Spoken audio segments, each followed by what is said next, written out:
कि बैंड्रा की बात करें, पोलिंग सेंटर पर लंबी लाइनें लगी हुई हैं। मराठी गैर मराठी का मुद्दा अहम नहीं है, जो वोटर्स हैं उनका ये कहना है। हिंदू मुस्लिम का भी मुद्दा उनके लिए अहम नहीं है। सुनिए हमारे संवाददाता राकेश त्रिवेदी के साथ उन्होंने बातचीत के दौरान क्या कुछ कहा है। मेरा नाम हुसैन खान है। हुसैन जी बताइए क्या तकलीफ है? तकलीफ कुछ नहीं है, हमारा ये नंबर नहीं मिल रहा है, बस और कुछ भी बोले। मुझे एक बार फिर से आपका नाम बताइए। जी, आपका नाम? मेरा नाम हुसैन खान। हुसैन जी, मैं जानना चाहूंगा कि जब आप बीएमसी में वोट डालने के लिए जब आ गए हैं तो कौन से मुद्दे आपके लिए सबसे ज्यादा इम्पोर्टेंट है? क्या आपकी उम्मीदें हैं बीएमसी में जो कोई भी चुन के आएगा उससे? भाई अभी जो भी आएगा उसके मुकद्दर पे हम क्या बोल सकते हैं, कौन आएगा कौन नहीं आएगा, लेकिन क्या उम्मीदें उनसे जो भी आएगा? अभी सफाई घर की बाथरूम वगैरह साफ सफाई होना चाहिए, फैसिलिटी थोड़ी चाहिए, पानी का नल है जैसे बाथरूम है, और तुम्हारा रोड का रास्ता है, ये पब्लिक जो प्लेस है वो हमको वो चाहिए। इस बार चुनाव के प्रचार में जो मराठी गैर मराठी का जो मुद्दा था, क्या वो भी आप लोगों के लिए इम्पोर्टेंट है या फिर जो एमिनिटीज है उसकी आप बात करें, सुविधाओं की बातें ज्यादा? बातें हम लोग नहीं बोल सकते, ना मराठी ना उर्दू इंग्लिश, ये सब अल्लाह हमको एक जैसे बनाया, हम सब एक ही में, हम सबको मानते हैं। यानी विकास का मुद्दा सबसे बड़ा। विकास से पहला विकास बस। आपका नाम बता दीजिए। फरीदा। बताइए क्या मुद्दे आपके लिए सबसे ज्यादा अहम? आम तो यही है, पानी होना चाहिए, सब सफाई होना चाहिए, अच्छा घर होना। आपको क्या लगता है? हमारा वही है नाही ते दाखवायला काही मार्ग नाही, ते दाखवायला काही मार्ग नाही आणि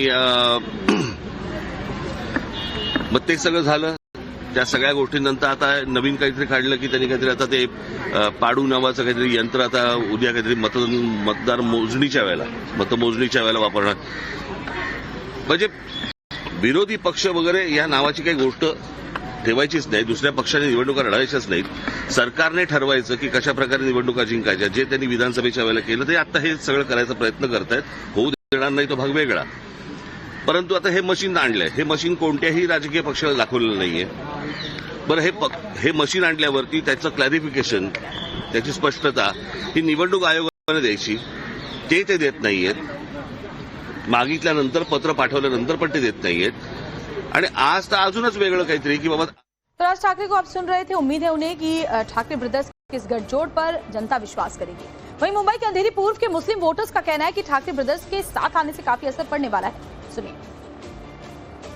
बीएमसी चुनाव का आज बेहद अहम दिन है, क्योंकि आज मतदान करने के लिए मुंबईकरों को घरों से बाहर निकलना पड़ेगा, पोलिंग बूथ पहुंचना पड़ेगा और वोट देना होगा। लेकिन जो तस्वीरें हैं वो थोड़ी बेहतर इस सुबह से हमें दिखाई दे रही है, क्योंकि हम मुंबई के अंधेरी इस सेंट एंटोनीज चर्च में मौजूद है। वार्ड नंबर 158 को लेकर यहाँ पर मतदान हो रहा है और सुबह से ही लंबी लंबी कतारें हमें यहाँ पर पोलिंग बूथ के बाहर दिखाई दे रही है।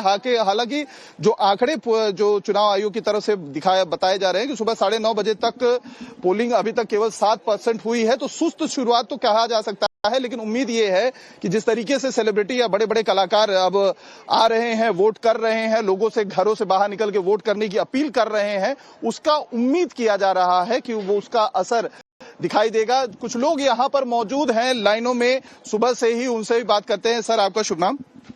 मेरा शुभ नाम अमोल युवराज सालवे। आपके लिए क्या मुद्दा है सर, जिसके लिए वोट करने के लिए आए हैं?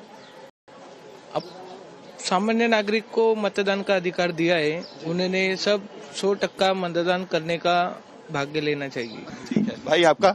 सेम सवाल है। आपका नाम? मोहम्मद कैफ नाम है। तो आपके लिए क्या मुद्दा है सर? हमारे लिए यही मुद्दा है कि हमारे लिए विकास होना चाहिए, एजुकेशन होना चाहिए, बाकी ये जात पात धर्म नहीं देखना चाहिए। हमें ये है कि विकास होना चाहिए, सबके लिए सुरक्षित होना चाहिए बस।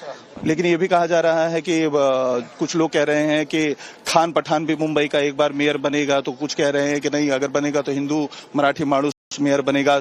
ये सब बातें हैं दिमाग में वोट डालते समय, जब आप जा रहे हैं वोट का बटन दबाने? अपना कोई वो नहीं है, कोई भी बने लेकिन काम होना चाहिए बस। हाँ, राजनीतिक मुद्दा है बना, आपको लग रहा है ये सब? हाँ, बाकी कुछ नहीं, अपने को काम होना चाहिए, अपने को विकास होना चाहिए। कोई भी आए, चाहे हिंदू आए चाहे मुस्लिम आए, अपने को खाली काम होने से मतलब है। तो आपकी समस्या का समाधान करे वो आप उसको वोट देंगे। बाकी हमारे लिए कोई वो नहीं है, कोई हिंदू पार्टी मायने नहीं, अपने लिए काम होना बनता है बस। सर, आपका शुभ नाम? मुबारक चौधरी। कितने सालों से वोट कर रहे हैं सर? हो गया 10-15 साल हो गया। 15 साल। हाँ। इस बार का बीएमसी चुनाव बहुत बदला हुआ है, ठाकरे भाई साथ में आए। बदला हुआ है और ठाकरे भाई जो है वो ठीक है कि अब दोनों भाई आपस में मिल गए हैं और ये महाराष्ट्र का होना ही चाहिए, क्योंकि महाराष्ट्र में जो है तरह तरह के लोग अपना अपना वो देते हैं, तो इससे बेहतर है कि मतलब ये महाराष्ट्र में महाराष्ट्र का ही होना ठीक है। सर आपका शुभ नाम? आप बहुत हाँ कह रहे थे, कुछ अपने आपके विचार। मेरे भाई खुद भी आपके भाई हैं तो आपके खुद के तो विचार होंगे ना, बटन दबाने से पहले कुछ तो आप खुद सोचेंगे ना। विचार हमारे भाई जो बोल एकदम सही बोल रहे हैं, हम लोग तो उद्धव को ही हम पसंद करते हैं और मराठी ये तो राजनीति, जैसे आप राजनीति के हिसाब से सवाल करते हो वैसे वो भी रहता है। उद्धव साहब पसंद? हाँ वो तो मुंह से निकल गया उद्धव साहब। हाँ सब पहले से पसंद है सर। सर आपका नाम? मोहम्मद बिलाल। उद्धव साहब पसंद है? दोनों भाई आए, खुशी की बात। तो आपको लग रहा है कि इसका असर दिखेगा? और अभी हम आपको तस्वीरें दिखा रहे हैं, महाराष्ट्र के सीएम देवेंद्र फडणवीस अपने परिवार के साथ मतदान करने के लिए पहुंचे हुए हैं। तो तमाम राजनेता भी, इससे पहले हमने आपको और भी नेताओं की तस्वीरें दिखाई थी और फिलहाल आप देखिए जहां देवेंद्र फडणवीस पहुंचे हुए हैं वोट डालने के लिए, उनके साथ उनकी पत्नी अमृता फडणवीस भी आपको नजर आ रही है। साथ ही परिवार के जो बाकी सदस्य हैं, परिजन हैं, वो भी उनके साथ वोट डालने के लिए मतदान केंद्रों पर जा रहे हैं। तो दरअसल ये मैसेज होता है आम लोगों के लिए भी कि अपना मताधिकार का इस्तेमाल करना बहुत ज्यादा जरूरी है, तभी आप फिर बाद में सवाल पूछने का हक रखते हैं। और पूरे परिवार के साथ मुख्यमंत्री देवेंद्र फडणवीस इस वक्त मतदान करने पहुंचे हैं। उनके लिए भी इस बार का जो चुनाव के नतीजे होंगे उसमें काफी उम्मीदें उन्होंने लगाई हैं, बड़े बड़े दावे जरूर किए हैं, लेकिन चुनौतियां कम नहीं है, क्योंकि ठाकरे ब्रदर्स के साथ आने से क्या महायुति के लिए चैलेंजेस और ज्यादा बढ़ते हुए नजर आएंगे? क्या जनता ठाकरे ब्रदर्स के मराठी मानुष और मराठी अस्मिता के वादे पर विश्वास करेगी, या फिर क्योंकि महायुति ने भी मराठी मानुष को वापस बसाने की बात कही है, इसके अलावा तमाम इंफ्रास्ट्रक्चर्स और बेसिक जरूरतों की बात भी कही है। तो ये देखना दिलचस्प होगा कि क्या चुनाव नतीजों में सामने आता है। अवधेश कुमार वरिष्ठ पत्रकार हमारे साथ जुड़े हुए हैं, अमिताभ तिवारी वरिष्ठ पत्रकार हमारे साथ जुड़े हुए हैं। अवधेश जी, पहले आपके पास आती हूँ। आमतौर पर नगर पालिकाओं के चुनाव की बात करें तो बेसिक इंफ्रास्ट्रक्चर उसके लिए एक सबसे बड़ा मुद्दा होता है, पानी बिजली जैसी जो बुनियादी जरूरतें हैं। महाराष्ट्र के चुनाव में क्या आपको लगता है बयानबाजी, मराठी मानुष और बाकी जो बड़े मुद्दे हैं वो काम करेंगे? क्योंकि वहां के वोटर हमेशा हम देखते हैं कि ज्यादा बयानबाजियों पर विश्वास नहीं करते हैं।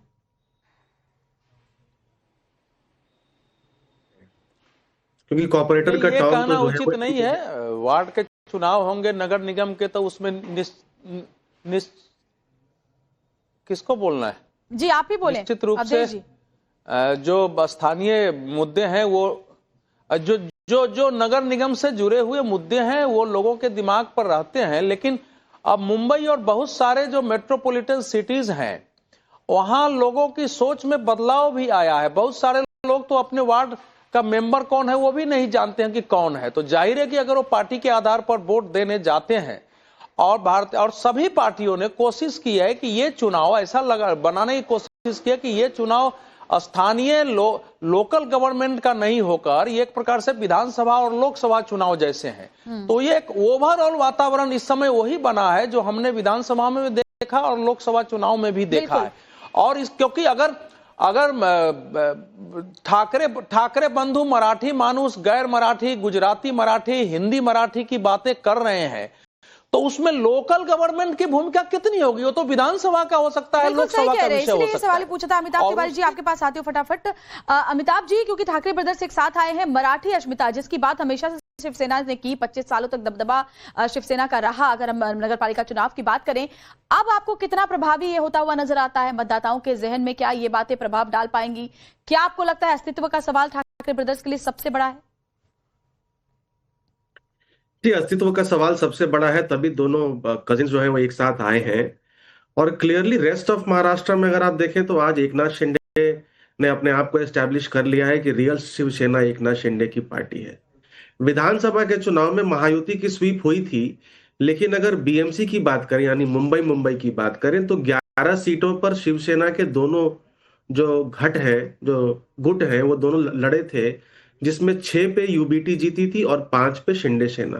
तो एक तरह से आप कह सकते हैं कि लास्ट किला जो है वो ठाकरे ब्रदर्स का वो बीएमसी है। और वो नागरिक का कर्तव्य है कि वो अपने अधिकारों के साथ साथ कर्तव्यों का भी बोध करे और आज का दिन एक त्योहार की तरह सेलिब्रेट करे।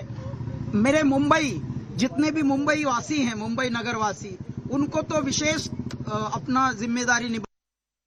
तो कैलाश खेर को आप सुन रहे थे, मताधिकार का इस्तेमाल करने पहुंचे हैं। इसके अलावा देखिए राज ठाकरे की तस्वीरें भी हम आपको दिखा रहे हैं। देवेंद्र फडणवीस भी परिवार के साथ मतदान करने के लिए पहुंचे। अवधेश जी और अमिताभ जी बहुत बहुत शुक्रिया फिलहाल हमसे बातचीत करने के लिए, जुड़ने के लिए। एक छोटे से ब्रेक के लिए यहाँ रुकना होगा, लौटते हैं फौरन।